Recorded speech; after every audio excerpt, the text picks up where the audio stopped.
AP Congress కు కొత్త సారథి రాష్ట్ర అధ్యక్షురాలిగా వైఎస్ షర్మిల ప్రమాణ స్వీకారం చేస్తున్నారు. ఈ కార్యక్రమానికి పార్టీ అగ్రనేతలతో పాటు రాష్ట్ర వ్యవహారాల ఇన్ఛార్జ్ మాణిక్యం ఠాకూర్, ఏఐసిసి కార్యదర్శి మునియప్పన్, కృష్ణఫర్ తిలక్ హాజరు కానున్నారు. షర్మిల ప్రమాణ స్వీకారానికి కానూరులో ఆహ్వానం ఫంక్షన్ హాల్ వేదికగా కాబోతుంది. ఆ తర్వాత ర్యాలీగా బయలుదేరి విజయవాడ పార్టీ ఆఫీస్ ఆంధ్రరత్న భవన్లో అధ్యక్ష హోదాలో బాధ్యతలు తీసుకుంటారు షర్మిల. ప్రమాణ స్వీకారం అనంతరం షర్మిల ఏం మాట్లాడబోతున్నారు? ఆమె ప్రసంగం ఎలా ఉండబోతుంది? తొలి ప్రసంగంతోనే కార్యకర్తల్లో నూతన ఉత్తేజం నింపుతారా? పార్టీకి జవసత్వాలు నింపేలా ప్రసంగం ఉండబోతుందా? భవిష్యత్ కార్యాచరణపై స్పష్టత ఇవ్వబోతున్నారు. షర్మిల ప్రమాణ స్వీకారం నేపథ్యంలో ఆసక్తి నెలకొంది. నిన్న ఇడుపులపై వెళ్లిన షర్మిల తండ్రి సమాధి దగ్గర నివాళులు అర్పించారు. షర్మిల ఆధ్వర్యంలో మాజీ మంత్రి అహ్మదుల్లా పార్టీలో చేరారు. ఇవాళ మంగళగిరి ఎమ్మెల్యే ఆళ్ల రామకృష్ణారెడ్డితో పాటు మరికొందరు కాంగ్రెస్ లో చేరబోతున్నారని తెలుస్తోంది. వైఎస్ఆర్ ఆత్మసాక్షిగా చెప్పుకునే కేవీపీ రామచంద్రరావు షర్మిలకు రాజకీయ గురువు కాబోతున్నారనే టాక్ కూడా వినిపిస్తుండగా సిడబ్ల్యూసీ సభ్యులు రఘువీర షర్మిల ద్వారా చక్రం తిప్పబోతున్నారనే చర్చ రాజకీయ వర్గాల్లో జరుగుతోంది. రాజశేఖర రెడ్డి బిడ్డ వైఎస్ షర్మిలారెడ్డి ఆంధ్ర రాష్ట్ర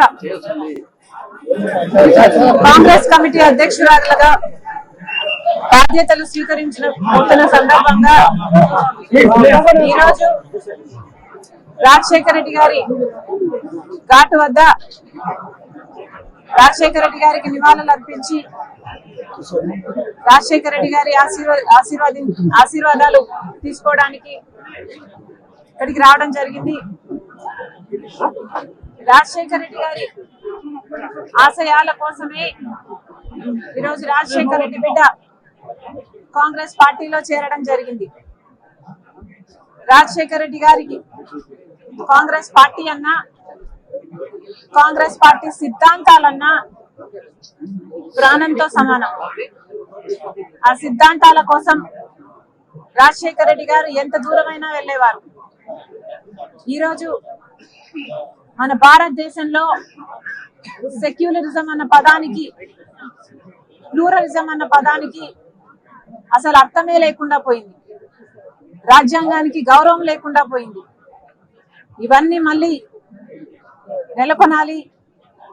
కాంగ్రెస్ పార్టీ సిద్ధాంతాలు నిలబడాలి.